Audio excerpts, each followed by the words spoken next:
Sports, and Gregg Marshall joins us, presented by Express Employment Professionals, on a mission to put a million to work. That game had a lot of ups and downs, and certainly your guys made some big plays down the stretch. Yeah, we made some good plays. I thought when we pulled away, Coach Jans had a suggestion in the early part of the week where they were pressuring our guards so much in the backcourt that we just want to set a dead-in-the-water screen. We call it Sooner because I don't know how much we'll use it. Maybe we'll use it a lot more now, but the Landry buckets at the rim were just a great game plan that he and Coach Heyer put together, and then obviously executed beautifully by our 5 men that set the dead-in-the-water screen, gave Landry that little step to the basket. And, boy, we missed a ton of layups now, but those two were beautiful. And then Deshaun was just fabulous all day. God, that dunk where he just exploded. He's so quick twitch, and he got up there and threw it down. He made his free throws. And we had the home run play and the out of bounds, out of a timeout. So those are all good things. And we just have to continue to work. The things that we didn't do well, missing layups, I thought making free throws at the end, a little bit of a sloppy execution, threw the ball away one time towards about 15 seconds on the shot clock right in front of us. Those are simple things to correct. But I tell you, I want to give credit to Oklahoma and Coach Lon Kruger, because I talked to him before the game, I talked to him after the game, just thanked him for doing this, thanked him for having the wherewithal to make a game like this possible. It was a great crowd, and I thought we brought 3,000 or 4,000 people down, and they had at least that many. So, and it doesn't hurt either team, because they're going to be good at the end of the year. Hopefully we'll be good at the end of the year, and it's a good RPI booster, and it's a nice neutral game, and then we'll get to have them in Interest Bank Arena next year. So just thank them for playing the game. And his kids competed hard. We competed hard. It was a lot of collisions at the rim, a lot of guys getting nicked up and dinged up, and we had guys limping off the court here and there, but we fought through and got the win. A lot of things. You've seen a lot of different things in this early schedule, and certainly these guys, you talked before the game about how they would come right at you and drive it at you, and it was a good test for your guys, because not only does it create the opportunity for them to get to the rim or get fouled, but when you have to help, then they're finding open guys or they're getting offensive rebounds and chances for putbacks. Yeah, they do a great job with that dribble drive. They really do. They come at you hard.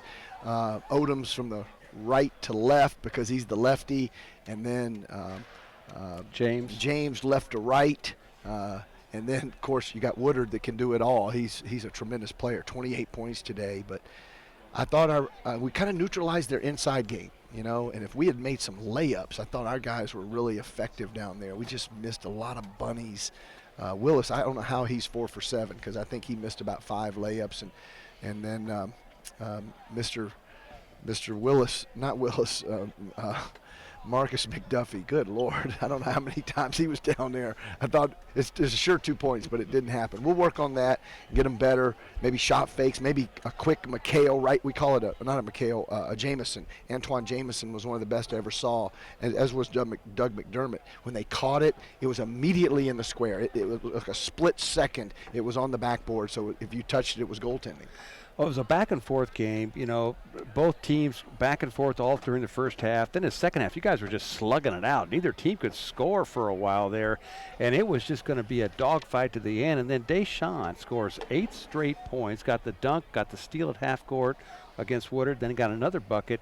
And it's like late shot club. It's like he gave you a shot of adrenaline or something. Yeah. Just your team believed then all of a sudden. Yeah, and there's 1, 2, 3, 4, 5, 6, 7, 8, 9, 10. We played 10 guys, so he led us. Well, no, Shaq had 30 minutes, and Deshaun had, how many did he play? 21. So he wasn't even, he got in foul trouble a little bit. He was saddled with a couple of fouls early in the first half. So, but I thought we played a pretty good team very well, and they'll win a ton of games because he's a great coach. He's got good young talent. And they'll get better as the year goes on because they're young.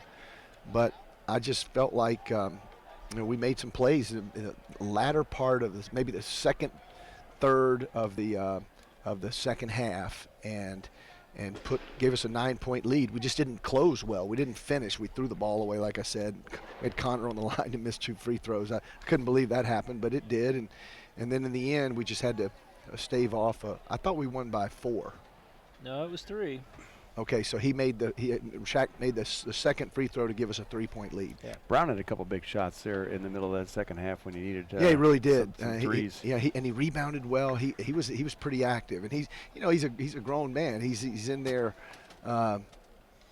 He's physically can compete with those guys, and that's kind of what we thought when we recruited him. He's like a high major 3-man because he looks like a player that plays for Oklahoma.